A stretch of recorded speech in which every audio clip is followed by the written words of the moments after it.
জাতি সমাজ সবটার উপর নির্ভর করছে মানুষের উপর দাঁড়িয়ে। কিন্তু এই মানুষ সুন্দর করে কেমন করে এই পৃথিবীর বুকে রচনা করা যায় সেটা কিন্তু আমার জানা নেই। কিন্তু দিন দুনিয়ার মালিক ঠাকুর রামকৃষ্ণ পরমহংসদেব, বিশ্বের যিনি কল্যাণের জন্য এই পৃথিবীর বুকে অবতীর্ণ হয়েছেন, সেই রামকৃষ্ণ পরমহংসদেবের এই পৃথিবীর কিছু অজানা নেই। আগা গোড়া পাঁচতলা, তিনি রাম, তিনি কৃষ্ণ, তিনি বুদ্ধ, তিনি যিশু, তিনি রামকৃষ্ণ, তিনি রসুল, সব অবতারের অবতারী ঠাকুর রামকৃষ্ণ পরমহংসদেব। না, এই দুনিয়াটা আমার কাছে কেউ পর নেই, এই জগৎটা আমার আপন। এই এক ব্যক্তিত্ব না হলে কিন্তু জগৎকে কখনো আপন ভাবতে পারে না।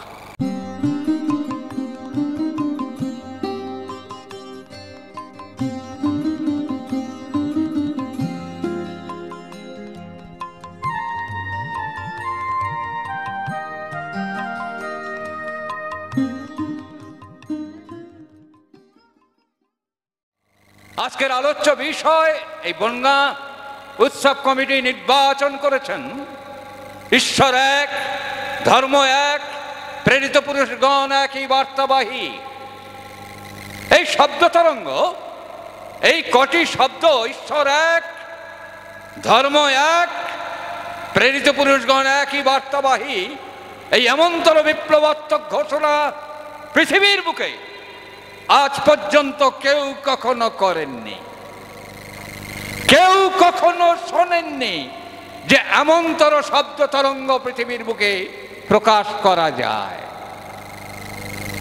বিভিন্ন বক্তারা তাদের জ্ঞান গরিমা দিয়ে ঈশ্বর এক বিভিন্নভাবে তারা প্রকাশ করেছেন এবং প্রমাণ করেছেন।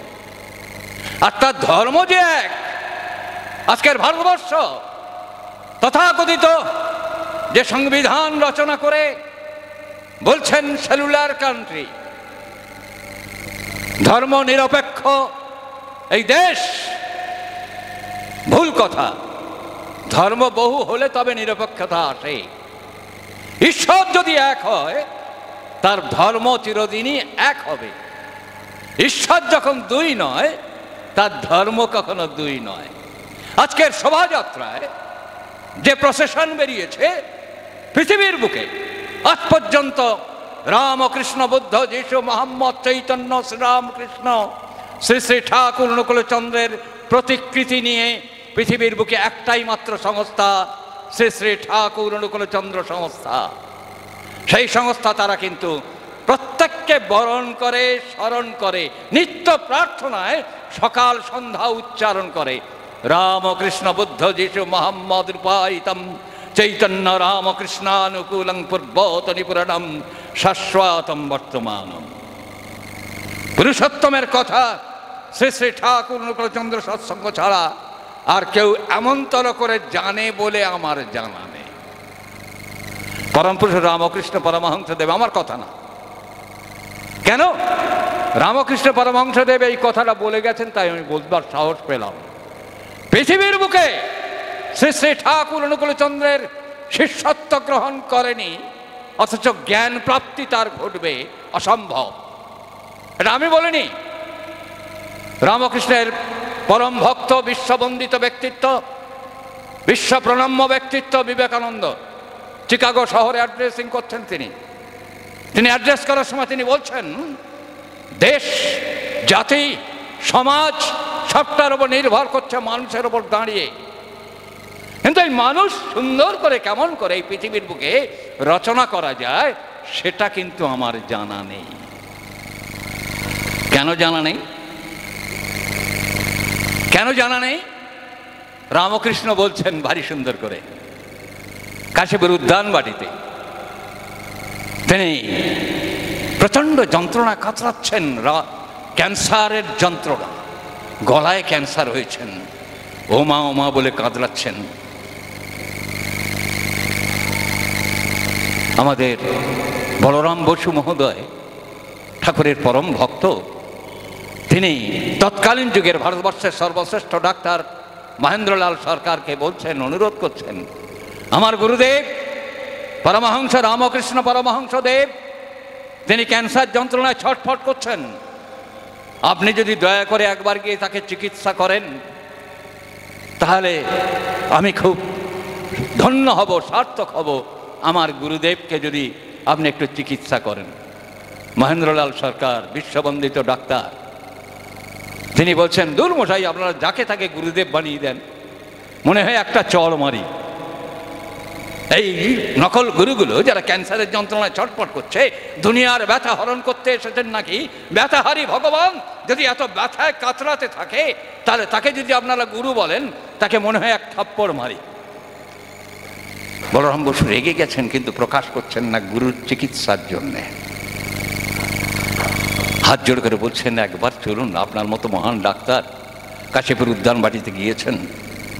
রামকৃষ্ণ পরমহংসদেব বিছানার সঙ্গে লেপ্টে আছেন, যন্ত্রণায় কাতরাচ্ছেন, মা মা করে কাতরাচ্ছেন আধো উচ্চারণে। তার সেই যন্ত্রণা কেউ সহ্য করতে পারছে না, তার এই বেদনার আর্তি কেউ সহ্য করতে পারছেন না।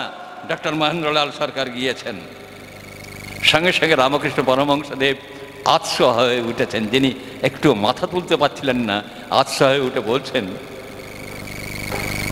ডাক্তারবাবু, আপনি আমাকে আগে চড় মারবেন না চিকিৎসা করবেন? আজকালকার মতো মোবাইল ছিল না যে বলরাম বসু রামকৃষ্ণ পরমহংসদেবকে মোবাইলে বলবে যে প্রভু ডাক্তার মহেন্দ্রলাল সরকার বলেছে আপনার চড় মারবে। কিন্তু দিন দুনিয়ার মালিক ঠাকুর রামকৃষ্ণ পরমহংসদেব, বিশ্বের যিনি কল্যাণের জন্য এই পৃথিবীর বুকে অবতীর্ণ হয়েছেন, সেই রামকৃষ্ণ পরমহংসদেবের এই পৃথিবীর কিছু অজানা নেই।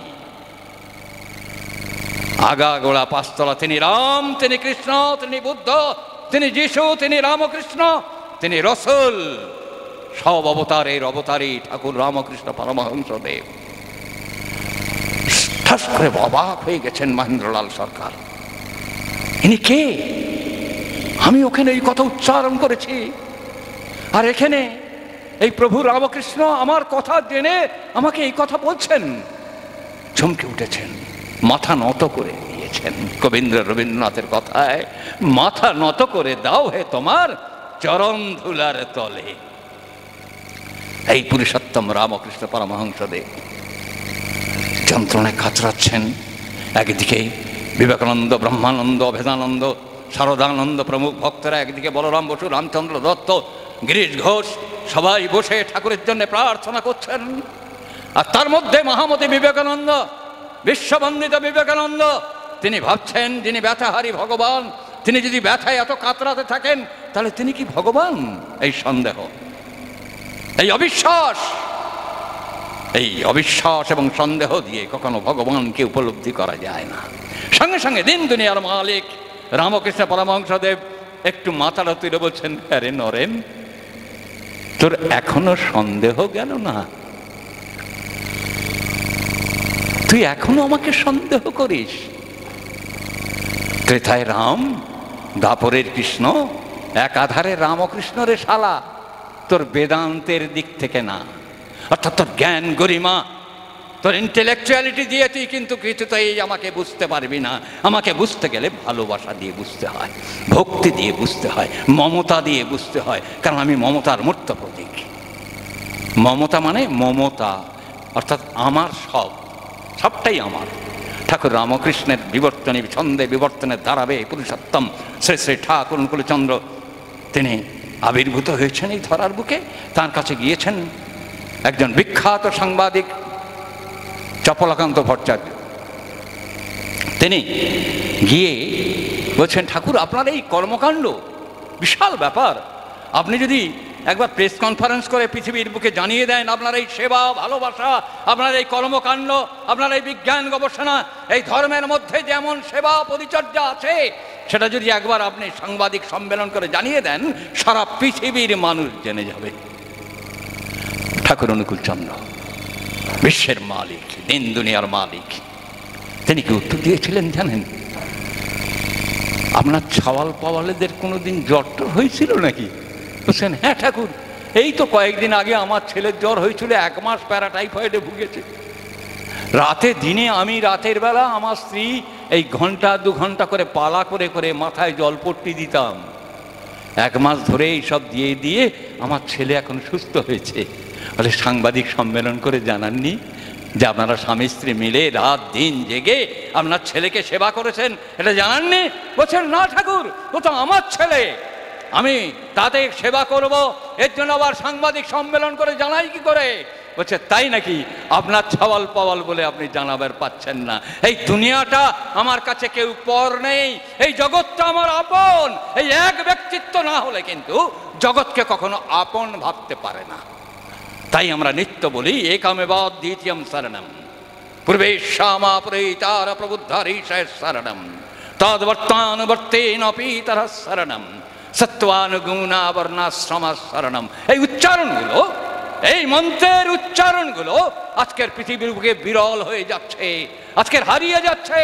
আজকের সৎসঙ্গের নামে আমরা কিন্তু এই পঞ্চবর্হী সপ্তাহটি আমরা পালন করছি না, এই বিধি বিধানের বাইরে আমরা চলছি। আজকে রামকৃষ্ণ বুদ্ধ যিশু মোহাম্মদ চৈতন্যের কথা আমরা কেউ উচ্চারণ করছি না, রামকৃষ্ণের কথা। এই রামকৃষ্ণ কি বললেন? আমি আমার সব জ্ঞান দিয়ে গেলুম নি, জ্ঞানের চাবিকাঠিটা আমি গাঁটি করে নিয়ে চলে যাচ্ছি। আমি যাব আর আসবো, ভারতের উত্তর পূর্বে আমার দেহ হবে, আমি এসে আমার জ্ঞানের চাবিকাঠিটা আমি খুলে দেব, সমস্ত জ্ঞান ভাণ্ডার আমি উজাড় করে দেবো এই পৃথিবীর বুকে। তাহলে রামকৃষ্ণ পরমহংসদেব বলছেন আমার জ্ঞান আমি দিয়ে গেলুম না, আমি গাঁটি করে জ্ঞানের চাবিকাঠিটা নিয়ে যাচ্ছি। তাহলে আমরা যারা সব আছি আমরা কি জ্ঞান পেয়েছিলাম? রামকৃষ্ণকে ধরার পরে কিন্তু জ্ঞান, ওই জন্যে বিবেকানন্দ কনফেশন দিচ্ছেন। আমি জানি দেশ জাতি সমাজ সবাইকে রক্ষা করতে গেলে একজন চাই, কিন্তু তার জন্য মানুষ চাই, কিন্তু মানুষ কি করে তৈরি হবে তা কিন্তু আমার জানা নাই। মানুষ কি করে, চিকাগো শহরে তিনি যখন ভাষণ দিয়েছিলেন সেখানে কিন্তু এই উক্তিটা ছিল, আপনারা পড়ে নেবেন বিবেকানন্দের জীবন ও বাণী রচনার মধ্যে। তাহলে আজকে আমরা কোথায় দাঁড়িয়ে আছি? অজানার অন্ধকারে আমরা সবাই ঘুরপাক খাচ্ছি, অথচ এই বনগাঁবাসী আজকের বনগাঁ শহরের ওপর যে মহতি মহোৎসব উদযাপিত হলো, জনগণ কল্যাণের জন্যে যে উৎসবের আয়োজন করলো, আজকের বনগাঁবাসী কিন্তু এলো না। কিন্তু কেন এলো না? আজকের ব্যবসা বাণিজ্য চাকরি বাকরি সবাই টিভিতে চোখ দিয়ে বসে আছে, বিভিন্ন নাচ গান সিরিয়াল দেখছে, কিন্তু জীবনের সিরিয়ালগুলো যে নষ্ট হয়ে যাচ্ছে, জীবনের পড়তে পড়তে যে করণীয়গুলো যে আমরা ভুলে যাচ্ছি, সেটাই কিন্তু জানাবার জন্য এই উৎসব।